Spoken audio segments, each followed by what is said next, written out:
9월 13일 월요일 NH투자증권의 모닝 미팅 시작합니다. 먼저 지난 주말 뉴욕 증시는 하락했습니다.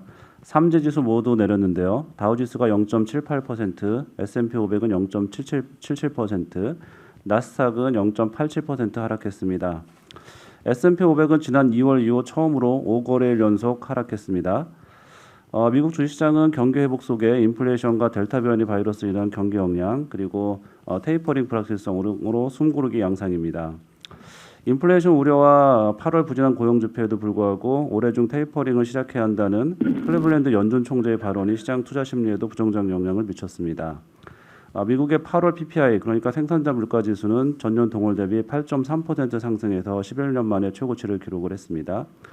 참고로 중국의 8월 PPI는 전년 동월 대비 9.5% 상승해서 13년 만에 최고치를 기록한 바 있습니다. 섹터별로는 11개 섹터가 모두 하락했습니다. 유틸리티 섹터가 1.4% 떨어졌고 부동산과 테크놀로지, 헬스케어 섹터도 1% 안팎 내렸습니다. 애플의 주가는 3.3% 내렸습니다. 법원이 애플의 앱스토어 정책에 부정적인 판단을 한 것이 원인이었습니다. 유가는 올랐습니다. WTI가 2.3% 올라서 배럴당 69.7달러로 마감했습니다. 미국 국채 10년물 금리는 1.343%로 올랐습니다. 네, 오늘 저희가 준비한 자료는 주식 전략과 채권, 크레딧, 원자재 대체 투자자, 그리고 산업기업, 해외 주식까지 총 9개 자료를 준비했습니다. 주식 전략 경제 발표하겠습니다. 먼저 매크로 전략부터 발표합니다. 안기태 연구원입니다. 예, 지금 최근에 미국 지표들을 보면 델타랑 병목이 영향을 좀 많이 주는 것 같고요. 실제로 미국에서는 이제 애틀란타 연준이라는 지역 연준이 이렇게 데일리로 GDP 추정치를 발표해 주는데 원래 한 6% 보던 3분기를 지금 3.7로 떨궜습니다. 그러니까 많이 떨구고 있는 거죠. 재화도 많이 소비도 떨구고 있고요. 그래서 이게 중요한 거는 지금 델타랑 변목 때문에 떨어졌는데 앞으로 어떻게 될 것인가를 보면은 이게 여기서 그냥 꺾여서 내려간다라기보다는 3분기에 못한 게 그러니까 7, 8월에 이제 못한 지표들이 4분기 이후로 넘어가는 거라고 좀 생각을 하고요. 지금 델타 같은 경우에는 보통 코로나 확진자 고점 넘어가면은 5주 정도 뒤에 이동 지수가 개선되니까 10월부터는 좀 어떤 사람들의 이동 개선 이런 게 있을 거라고 생각을 합니다. 미국 같은 경우에는 지금 현금 지급 종료된 후에 7월부터 다시 가처분 소득 늘어나는 걸 보면은 이게 소득 자체가 문제는 아닌 것 같고요. 재고단에서 지금 소매업체들 재고율, 그러니까 매출 대비 재고가 지금 1.1, 옛날에 1.4 정도 됐거든요. 이게 뚝 떨어진 상황이고 자동차는 지금 반토막이 난 상황이고요. 그럼 이제 재고를 다시 쌓아 올린다라는 게 이제 말씀의 요지인데 여기서 이제 고객사들의 가장 많은 질문 중에 하나가 뭐냐면요. 기업들이 재고를 영구히 떨구면 어쩔 거냐 이 질문입니다. 그러니까 코로나19 이후에 뭔가 재고 관리 자체가 변해서 영원히 이제 기업들은 재고를 안 쓴다면 어쩔 거냐 이런 질문이 이제 많으신데요. 결론적으로 그 상황은 아닌 것 같아요. 왜냐면은 이게 90년대도 비슷하게 매출보다 재고가 떨어진 적이 한 10년 이상 갔습니다. 근데 그때도 재고의 금액 레벨 자체가 떨어지진 않았어요. 근데 지금은 재고 금액 레벨 자체가 떨어져 있거든요. 그러니까 아마도 지금 이게 재고가 떨어진 게 단순히 어떤 코로나19 이후의 물류 혁신의 문제가 아니라 그냥 창고에 물건이 떨어진, 그러니까 재고가 동났다. 이렇게 볼 것 같고요. 그러면은 다시 이걸 쌓아올릴 거라고 생각을 합니다. 그럼 이게 한국에도 좀 영향이 있는데 우리나라 수출 같은 경우가 보통 이제 그 조업일수나 어떤 계절 이런 걸 제거한 계절 조정 수출 금액이 있습니다. 이게 지금 8월까지 계속 올라와요. 고점이 안 나왔습니다. 한국 수출 경기가. 그럼 이게 물론 사실 다음 달에 고점이 나올 수도 있겠지만은 지금 봤을 때는 한국 수출 고점이 아직 안 나왔는데 8월까지 이게 지금 병목 현상에 노출된 섹터들이 아직 수출 회복이 전혀 안 돼 있거든요. 그럼 이게 뒤에 나온다 치면은 한국 수출 경기 고점 역시도 좀 이연되는 그런 모습으로 좀 보고 있습니다. 네, 이상입니다. 저희 경기 고점이 이렇게 이연되다 보면 연준의 테이퍼링도 늦춰질 수도 있을 것 같은데 연준 통화 정책이랑 같이 연관을 시켜보면 어떤 좀 의미를 얻을 수 있을까요? 네, 이 부분이 후술할 김한 과장의 그 전략하고도 연결이 될 텐데요. 사실 테이퍼링이랑 이거는 조금 연동이 적을 것 같습니다. 왜냐면은 이게 말씀드린 것처럼 기본적으로 소득 자체가 지금 늘어난 상황이고 이게 실물이 뒤로 이연된다라고 말씀을 드렸잖아요. 그러면은 이게 실물 자체는 그다지 문제가 크게 생기지 않을 거다. 이렇게 전망을 할 수 있고요. 보통 이제 이거를 양분화하기는 어렵지만은 좀 단순화하자면은 테이퍼링은 자산단에서 좀 영향이 있고요. 실물 경기는 보통 이제 기준금리랑 좀 같이 움직이게 됩니다. 왜냐하면 기준금리는 대출금리를 건드려 버리니까요. 그러니까 페드 입장에서 테이퍼링은 사실 자산단의 문제가 되는 거고 실물단의 문제는 기준금리 문제이기 때문에 아마도 테이퍼링 자체 스케줄에 어떤 영향을 주기에는 좀 어려울 것 같다. 좀 그렇게 좀 보고 있습니다. 안 의원님 하나만 더 여쭤보면 지금 그 3분기 GDP 하향 조정하고 4분기하고 내년 1분기 올리셨는데 이걸 연율화하면 기존의 전망하고 변화가 없으신 건가요?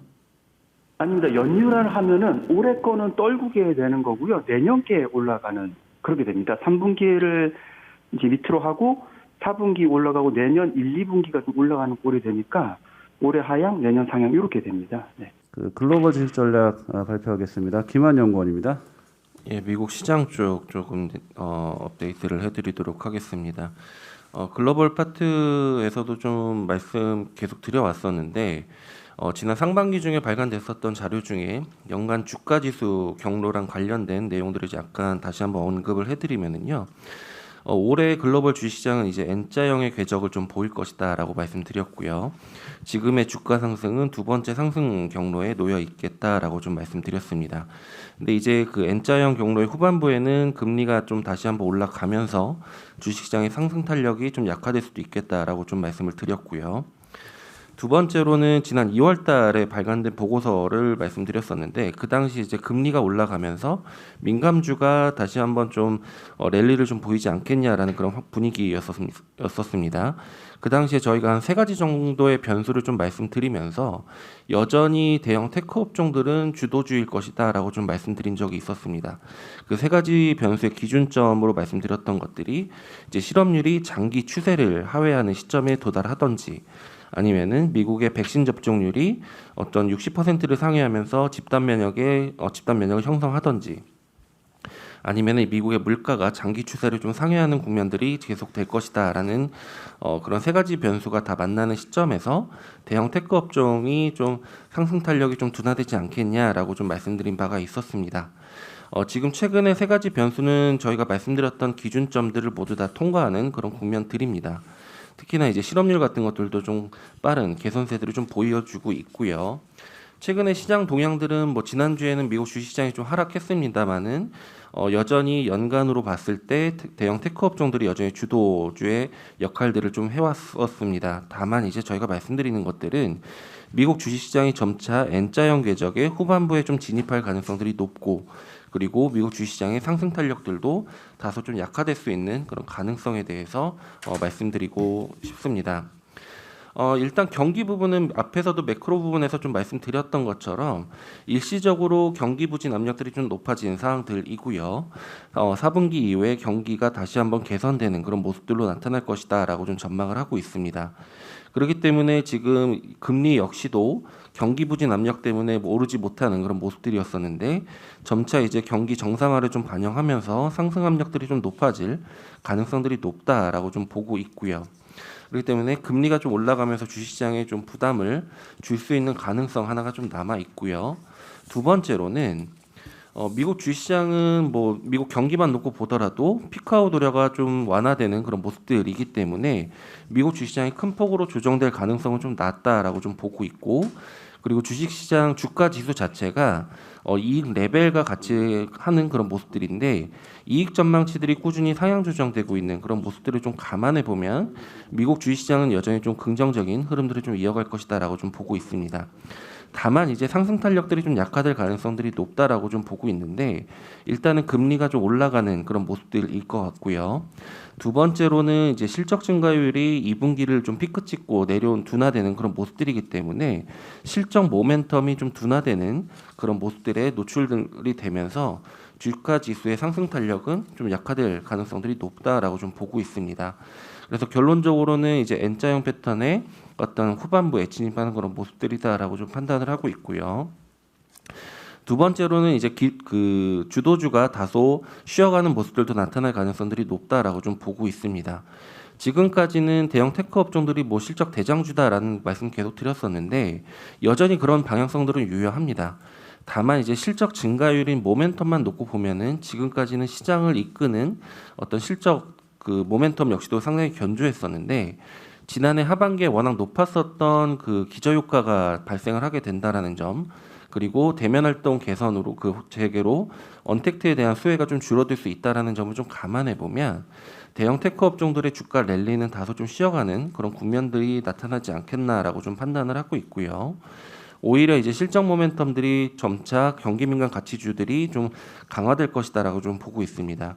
경기 민감 가치주 중에서도 정책의 수혜를 받을 수 있는 인프라 업종, 그리고 금리 상승 국면에서 수혜를 받을 수 있는 은행 업종을 추천을 해드리고 있고요. 관련된 ETF로는 인프라 관련된 업종은 IFRA 그리고 PAVE와 같은 그 ETF가 있고, 금융 업종을 추종하는 ETF는 VFH 같은 것들을 추천드리고 있습니다. 이상입니다. 네, 하나 좀 여쭤보면 우리가 N자형 패턴은 뒤가 올라가는 N자가 있고 내려가는 N자가 있는데 어느 쪽을 말씀하시는 건지 좀 구체적으로 다시 한번 부탁드립니다. 예, 그 N자형 후반부에서는 아주 계속적으로 올라가는 모습들을 말씀드렸던 것들은 아니고요. 후반부에는 다소 상승 탄력이 좀 약화되거나 그리고 일부 신흥국에 대해서는 다소 좀 조정받는 그런 모습들을 저희는 전망을 하고 있었고요. 그 가장 큰 트리거가 됐던 변수들은 이제 시중금리 상승이라든지 아니면은 연준의 테이퍼링 그 시행 시에 나타날 수 있는 신흥국 주식시장 중심의 어떤 일부 조정 가능성에 대해서 말씀을 드렸었습니다. 네, 수고하셨습니다. 이어서 채권 전략 발표하겠습니다. 먼저 소버린 위클리부터 발표합니다. 신환종 연구원입니다. 지난주 그 전반적인 글로벌 금리는 상승 마감했는데요. 일단 미국이 그 8월 생산자 물가지수 PPI가 예상치를 상회한 0.7% 기록하면서 다시 연내 테이퍼링 기대감 이런 것들이 나오면서 소폭 상승했는데 그와 함께 이제 그 뭐 지역 연준 의장들의 어떤 발언들 때문에 9월 FOMC에서 테이퍼링에 대한 언급이 나올 거라는 기대감들이 전반적인 금리 상승을 이끌었습니다. 전반적인 그 경제 펀더멘털이 큰 변화가 없는 가운데 이렇게 FOMC 다가오면서 혼란이 계속되면서 이런 테이퍼링 발표 시점과 언급에 대한 혼란이 계속되면서 미국채 10년 금리는 점차 하단을 높여갈 걸로 저희 전망하고 있고요. 신흥국 쪽은 뭐 브라질, 멕시코, 러시아, 특히 러시아 지난주 25bp 인상했는데요. 이런 식으로 신흥국의 물가 상승 부담들이 계속되면서 금리 상승 추세가 연말까지 계속 이어질 것으로 이렇게 예상하고 있습니다. 이상입니다. 네, 이어서 픽스드 인컴 위클리 발표합니다. 박민수 연구원입니다. 네, 지난주 국고채 10년 금리는 5.3bp 상승했고요. 한 차례 금리 인상 이후에도 지난주 통화신용정책 보고서 등을 보면 한국은행의 금리 인상 의지가 계속해서 강하게 확인이 되고 있습니다. 그래서 최근 금리 인상의 횟수에 대한 우려가 불거지면서 국고채 금리가 더욱 상승하고 있는데요. 하지만 저희는 국고채 금리가 잠재 성장률을 상회하고 있는 수준에서는 그 레벨은 유지되기 어렵다라는 점을 말씀드리고 싶습니다. 그래서 국고채 10년에 대해서 여전히 매수 관점 접근을 권고드리고요. 잠재 성장률에 대해서 좀 말씀드리면 2018년에도 저희는 같은 고민을 했던 경험이 있습니다. 2018년 연초에 국고채 금리가 당시 잠재 성장률이었던 2.8%를 뚫고 올라갔었고요. 그 이후 안정화되는 듯 하다가도 미국의 금리 인상이 계속되고 이주열 총재가 올릴 수 있을 때 올려야 한다라는 발언을 하면서 다시 한번 잠재 성장률을 뚫고 올라갔던 사례가 있었습니다. 하지만 그 이후에 결국은 잠재 성장률을 상회하는 수준의 국고채 10년 금리는 유지되지 못했고요. 결국은 미국과 달리 디커플링 되면서 국고채 금리가 하락세로 접어든 경험이 있습니다. 이번에도 잠재 성장률보다 높은 국고채 10년 금리는 유지되기 어렵다라고 보고 있고요. 그때와 달리 지금의 잠재 성장률은 2%이기 때문에 지금 2%에 닿아 있는 국고채 10년 금리는 상당히 높은 수준이고 지금 한국 경제의 수출 경기라던가 이런 것들이 단기적으로는 고점이 조금 지연되고 있지만 결국 고점을 통과하는 수준에 있고 여기서 기준금리 인상이 성장 때문이 아니라 금융 불균형 누정을 잡기 위한 거라면 경기를 위축하는 효과는 분명히 있기 때문에 향후 국고채 10년 금리는 하방 압력이 높아질 수밖에 없다라고 보고 있습니다. 이상입니다. 네, 이어서 크레딧 전략 발표합니다. 황강현 연구원입니다. 네, 미국 인프라 채권 관련된 내용인데요. 지난달에 미국 상원에서 1.1조 달러 규모의 인프라 투자 법안이 통과가 되었습니다. 1.1조 달러면은 우리나라 돈으로 1,200조 원, 우리나라 한 해 예산이 한 500조 정도 되기 때문에 굉장히 큰 규모이고요. 이 규모에 대한 그 재원에 대해서는 아직 결정된 바가 없습니다. 뭐 법인세 인상이라던가 가상화폐 과세까지 얘기가 나오고 있는 상황인데 저희가 볼 때는 미국 연방이라던가 주 정부의 재정 부담을 감안해 볼 때는 민간으로부터의 자금 조달이 상당 부분 이루어질 것이다라고 저희는 판단하고 있습니다.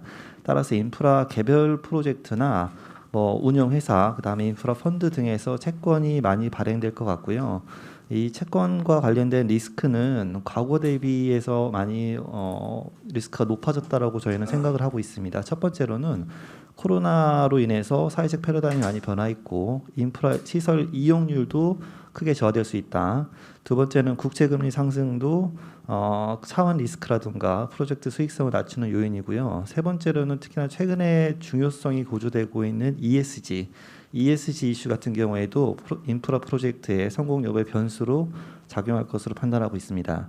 지난 4월에 미국 그러니까 로저 위커라는 상원 의원이 미국 인프라 채권 관련 법안을 발의를 했는데 이게 이제 뭐냐면은 그 미국 주나 지방 정부가 인프라 투자 관련해서는 회사채와 같이 과세 채권 발행을 늘릴 수 있는 그런 법안인데 기존에는 이제 면세 채권 위주로 많이 발행이 됐었죠. 그리고 이 면세 채권에 면세 혜택을 받을 수 있는 개인 투자자들이 주로 이제 이 지방 정부 채권을 많이 투자했었는데 이 법안이 법제화된다라고 하면은 그동안 이제 면세 혜택이 없어서 면세 채권을 많이 투자하지 않았었던 기관 투자자들, 특히 우리나라 국내 기관 투자자들 같은 경우에도 투자 기회가 확대될 것으로 저희는 보고 있습니다.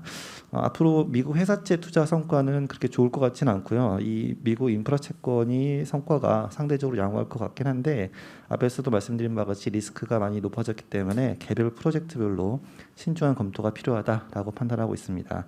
주식 투자 관점에서는 이렇게 인프라 자금 소싱을 주로 이제 대형 금융기관들, 대형 IB, 골드만삭스나 바클레이스와 같은 이런 IB들이 할 것 같고, 그 다음에 이제 운용도 블랙락과 같은 대형 운용사들이 할 거기 때문에 이런 대형 그 금융사들이 좀 혜택을 받을 수 있을 것으로 저희는 판단하고 있습니다. 이상입니다. 네, 다음은 원자재 위클리입니다. 황병진 연구원.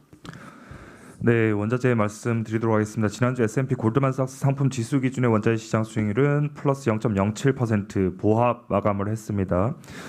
미국 생산자 물가지수 상승세가 인플레이션 우려를 재점화를 했고요. 또한 연준 테이퍼링 경계심을 재점화했다라고 하는 점에서 8월 고용지표 부진에 실망하면서 반락을 했었던 미국 국채 수익률이 재차 상승을 했고 달러 강세가 동반되면서 원자재 지수의 상승세 자체는 좀 제한이 됐습니다. 특히 테이퍼링과 좀 민감하게 좀 움직일 수 있는 기금속 섹터 그리고 농산물 섹터가 한 주간 각각 마이너스 2.41%, 마이너스 2.47% 하락 마감을 했는데 상대적으로 그런 원자재 시장, 특히 원자재 지수가 강보합권에 마감할 수 있었던 가장 큰 배경은 경기 민감 섹터들이 상대적으로 강세를 유지했다라고 하는 부분입니다. 특히 산업금속 섹터는 지난주에 4.34% 급등을 했고요. 주요 금속 가격의 랠리들 자체가 최근에도 계속 좀 지속이 되고 있는데 이 탈탄소 기조 속에서 이 중국산 공급이 제한되고 있다라는 점, 그리고 글로벌 재고 감소세가 지속된다라는 점, 그리고 실물 시장의 수급이 타이트해지면서 실물 프리미엄도 같이 상승하고 있는데 게다가 지난주 같은 경우에는 미국 바이든 대통령과 시진핑 그런 중국 주석이 전화 통화를 하면서 미중 갈등이 진정될 수 있을 거다라고 하는 기대감까지 원동력으로 작용을 한 바 있습니다. 반대로 에너지 섹터 같은 경우에는 0.64% 상승 정도로 좀 마감을 했는데 지난주에 유가의 상방 경직성을 강화했던 요인이 사우디아라비아 아람코가 10월 OSP를 인하했다라는 점, 그리고 중국이 전략 비축유를 방축을 하면서 유가 안정화에 나서겠다라고 했던 점이 좀 유가 상방 경직성을 좀 강화를 했다라고 좀 보고 있습니다. 하지만 지난주에 저희가 좀 콜드렸던 천연가스 가격은 지난주 좀 급등하는 양상들이 나타났었고요. 한때 100만 BTU당 $5까지 좀 돌파를 하게 되는데, 천연가스 가격뿐만 아니라 올 겨울까지는 전력형 원자재들은 여전히 좀 주목하실 필요가 있다라고 좀 보고 있고요. 지난주는 천연가스뿐만 아니라 화력 발전에 들어가는 연료탄 또는 우라늄 가격까지 급등하는 양상들이 나타났습니다. 네, 금일 좀 콜 드릴 종목은 산업금속 섹터에 대해서 재차 한 번 더 강조를 드리고 싶고요. 6월달에 중국 당국이 원자재 가격 관리 감독에 나서겠다라고 하면서 구리와 알루미늄, 아연, 비축 물자를 풀어서 결국 원자재 가격 안정화를 하겠다라고 좀 예고를 하면서 구리 가격이 좀 반락을 하게 되는데, 구리 가격이 반락을 하고 철광석 가격이 반락하다 보니까 다들 이 산업금속 섹터에 대해서는 투자 심리가 좀 위축된 거 아닌가라고 좀 인식이 됐던 바 있습니다. 하지만 최근에 LME 그런 지수라든가 S&P GSCI 하위 지수 중에 산업금속 섹터 같은 경우에는, 산업금속 섹터 지수 같은 경우에는 올해 연중 최고가뿐만 아니라 52주 최고가를 연일 경신을 하고 있는 양상이고요. 구리 가격은 저희가 5월 고점보다는 일부 후퇴해 있긴 하지만 알루미늄이라든가 아연, 니켈, 주석 가격이 모두 연중 최고치 정도를 기록을 하고 있다는 점에서는 산업금속 sek터의 강세 자체는 끝나지 않았다라고 좀 보고 있는 상황입니다. 저희는 오늘 콜 드릴 종목이 최근까지 알루미늄 가격이 톤당 $2,900 이상까지 급등을 하면서 산업금속 섹터의 강세를 좀 주도를 하고 있는데, 보통 알루미늄 가격 같은 경우에는 이제 중국산 공급 제한이라든가 탈탄소 기조의 수혜로 사실상 강세를 이어가고도 있긴 한데요.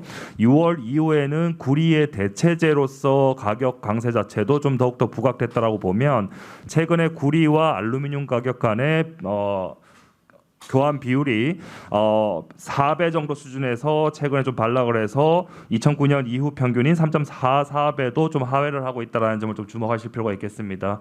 이 점을 감안하면 알루미늄이 구리를 대체하기에는 이제는 좀 비싸다라고 좀 보고 있고요. 알루미늄도 수급이 상당히 좋긴 하지만 구리도 상당히 타이트한 수급을 가져간다는 점에서 구리 가격의 저가 매력은 더욱더 부각될 거다라고 좀 보고 있습니다.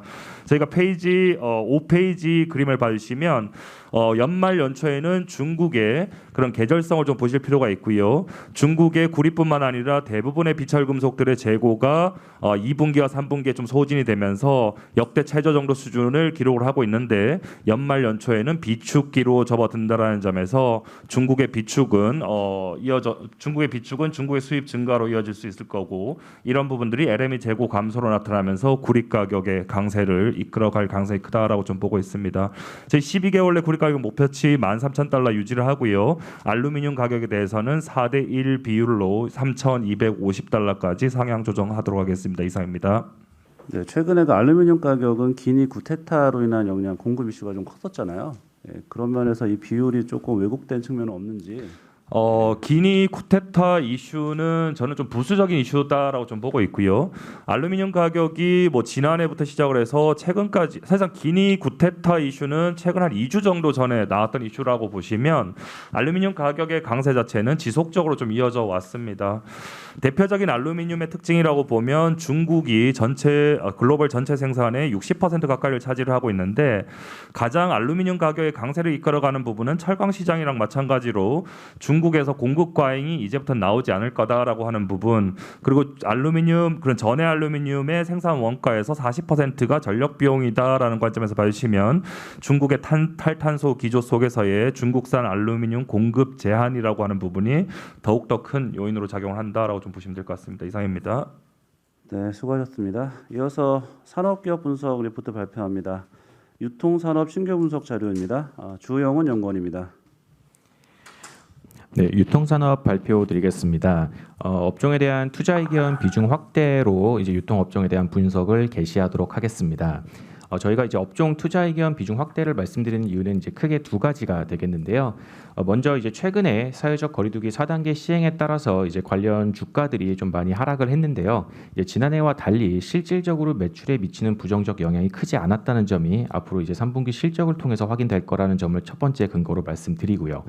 두 번째로는 이러한 상황 속에서 이제 위드 코로나 시대를 맞이해서 이제 업체들이 이제 공격적으로 M&A 등 행보에 나서고 있는데 그 속에서 이제 새로운 투자 기회를 저희가 모색해 볼 수 있다고 판단하기 때문입니다.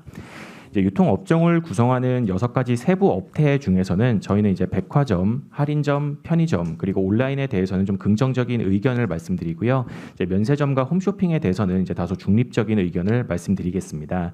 이제 세부 업태별로 저희가 이제 제시하고 있는 이제 전망치 및 주요 사항 같은 경우에는 이제 시간 관계상 이제 자료를 통해서 좀 참조해 주시길 바라겠습니다. 이제 개별 종목에 대한 투자 의견 역시도 저희는 이제 1차적으로는 업태별 의견에 기반해서 이제 제시를 드리고 있지만 지금 그 속에서 이제 기업별 이제 경쟁력이나 이제 밸류에이션 상황이 조금 다르기 때문에 이러한 요소들도 좀 복합적으로 고려해서 최종적으로 제시드렸다는 점 말씀드리겠습니다. 다음으로 투자 전략 말씀드리겠습니다. 이제 올해 같은 경우에는 이제 유통산업의 핵심 키워드가 기저였습니다. 이제 코로나 여파로 인해서 지난해 실적 기저 자체가 너무 극단적으로 났다 보니까 이제 올해는 이제 반등폭 역시도 좀 유례없이 크게 나타났기 때문인데요.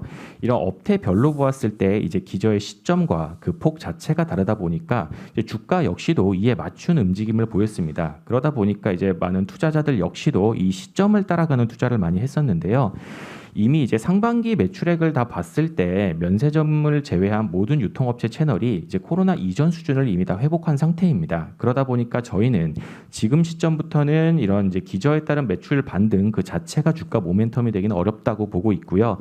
서두에 언급드린 것과 같은 이제 기업들의 변화 행보 그 중에서도 이제 온라인 쪽에서의 성과를 어떻게 내고 있는지에 따라서 이제 주가 방향성이 달라질 것으로 전망을 하고 있습니다.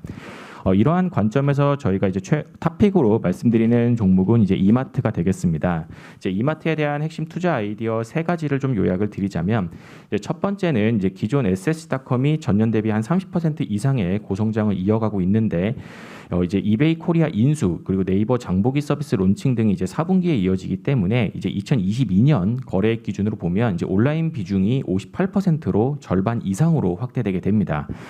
그리고 두 번째는 이렇게 이제 온라인이 빠르게 크게 됨에 따라서 이제 온라인 사업을 담당하고 있는 이제 SS닷컴의 기업 가치 상승이 좀 본격화될 것으로 전망을 하고 있는데요. 이 과정 속에서 50% 지분을 보유한 모회사인 이마트의 기업 가치 재평가 가능성이 높다고 보고 있습니다. 마지막으로는 이렇게 이제 온라인 사업을 확대를 하게 되면 이제 일반적으로 이제 비용이 좀 많이 나가다 보니까 이제 어닝에 대한 걱정을 하시는 분들이 좀 많은데 이제 동사 같은 경우에는 이제 10월 달 기준이죠. 이제 스타벅스 코리아 지분을 이제 추가 매입을 함으로써 이제 스타벅스 코리아의 연간 2천억 원에 달하는 영업이익이 연결로 편입이 되게 됩니다. 그렇기 때문에 이제 온라인 사업 강화 과정에서 이제 비용이 많이 발생을 하더라도 사상 최대치 영업이익 달성이 가능한 구조라는 점을 긍정적으로 평가하고 있습니다. 참고로 말씀드리면 이제 이마트의 사상 최대 영업이익 레벨은 2017년도에 기록했던 5,800억 원이고요. 저희는 내년도 실적을 영업이익 6,800억 원으로 전망을 하고 있습니다. 마지막으로 이제 최근에 좀 관심이 많은 리오프닝 관련된 코멘트 드리겠습니다. 저희는 이제 리오프닝 관련된 투자 유망 종목으로는 BGF 리테일 그리고 현대백화점 두 종목을 말씀드리겠습니다. 일단 편의점 같은 경우에는 일단 지난주부터 시작된 5차 재난지원금 지급이 있는데요. 유통업태 중에서는 유일하게 재난지원금 사용이 가능한 채널이다 보니까 이러한 부분들의 수혜를 저희가 기대를 해볼 수가 있겠고요. 두 번째는 이제 확진자 수가 조금 줄어들기 시작을 하면 이제 외출 수요와 관련된 품목들, 뭐 의류 같은 부분이 되겠죠. 이런 부분들의 매출 반등이 시작되기 때문에 관련되어서 이제 백화점 종목 중에서 조금 면세점 비중이 낮은 현대백화점을 말씀드리겠습니다. 이상입니다. 네, 다음 리포트는 대체투자 리츠 위클리입니다. 홍지환 연구원 말씀하십시오. 네, 리츠 말씀드리겠습니다. 지난 한 주간 글로벌 리츠 지수 마이너스 3.6% 하락을 했고요. 델타 변이 경기 둔화가 우려가 되면서 테이퍼링 전망까지 같이 좀 강화가 되면서 스태그플레이션 우려의 글로벌 리츠 지수는 하락했다라고 보시면 될 것 같습니다. 국가별로 한국을 제외한 모든 국가가 하락을 했고 섹터별로 봤을 때는 헬스케어만 좀 하락폭이 적었고 나머지는 한 3% 이상의 하락폭을 보였습니다. 저희가 최근 9월 월고에서 이 리츠가 실물 부동산 또 주가지수 대비 과도했던 할인이 해소되어 가고 있기 때문에 앞으로의 상승 탄력은 좀 둔화가 될 수 있겠다라고 말씀을 드렸고요. 따라서 저희가 보고 있는 미국의 주거용, 리테일, 호텔에 좀 집중 투자하는 전략을 말씀을 드리고 있습니다. 이번 주보통에서는 미국 주거용과 호텔에 대해서 업데이트를 좀 가지고 왔고요. 좀 차트를 좀 봐주시면 그림 1번 보시는 것처럼 지금 미국 주택 공급 부족이 이어지는 환경 속에서 주택 가격이 가파르게 오르고 있습니다. 7월 기준으로 거의 19%, 20% 가까이 상승을 하고 있는 상황이고요. 이에 따라서 그림 2번에 보시는 것처럼 신규 모기지 신청 건수는 올해 이후로 하락을 하고 있는 상황이고요. 이렇게 주택 구매 수요가 임대 수요로 바뀌고 있는 환경 속에서 그림 3번, 4번 보시는 것처럼 임대료가 가파르게 오르고 있습니다. 저희는 그래서 결론적으로 지금 주택을 보유하고 있는 ELS, IMVH, EQR 유망하다라고 보고 있고요. 그래서 호텔도 좀 업데이트를 드리면 8월 이후로 이제 레저 여행 비수기에 접어들면서 주택점 호텔의 영업 지표가 좀 하락을 하고 있습니다. 저희는 지금 이 빠지는 이유가 8월 이후에는 사실 9월 초 노동절 이후에 여행 수요가 빠지기 때문에 이 계절적으로 비수기에 접어드는 시즌이다라고 판단을 하고 있고요. 앞으로는 사실 그룹 수요나 출장 수요가 더 중요해지는 시기로 접어들게 되는데 이를 좀 가늠해 볼 수 있는 지표를 그림 6번에 가지고 왔습니다. 이 RHP라는 니치는 사실 이런 출장 수요를 집중적으로 좀 보유하고 있는 호텔 니치로 보시면 될 것 같은데 지금 올해 들어서 회복이 되고 있고 6월 이후로는 델타 변이 바이러스 때문에 예약이 감소하긴 했으나 전체 예약일 수가 2019년도 대비해서 지금 증가하고 있는 추세입니다. 결론적으로 저희 호텔 리츠 가운데서는 PTA 탑픽으로 말씀드리고 있습니다. 이상입니다. 미국의 BNPL 그러니까 선구매 후지불 업체인데 지난 금요일 주가가 34%나 급등했습니다. 어펌 홀딩스입니다. 임주용 연구원입니다. 네, 어펌 홀딩스 실적이 나와서 말씀을 드리겠습니다. 실적 발표 후에 주가가 이제 34% 정도 상승을 했는데 일단 긍정적인 가이던스 이런 거 말고도 여러 가지 좀 좋은 내용들이 좀 많았습니다. 일단 매출액 같은 경우는 컨센서스를 상회하는 실적을 기록을 했고요. GMB라든지 멀천트나 소비자 수 같은 경우도 대폭 증가를 했습니다. 일단 주요 주주인 쇼피파이와의 파트너십 효과 덕분이라고 좀 보고 있고요.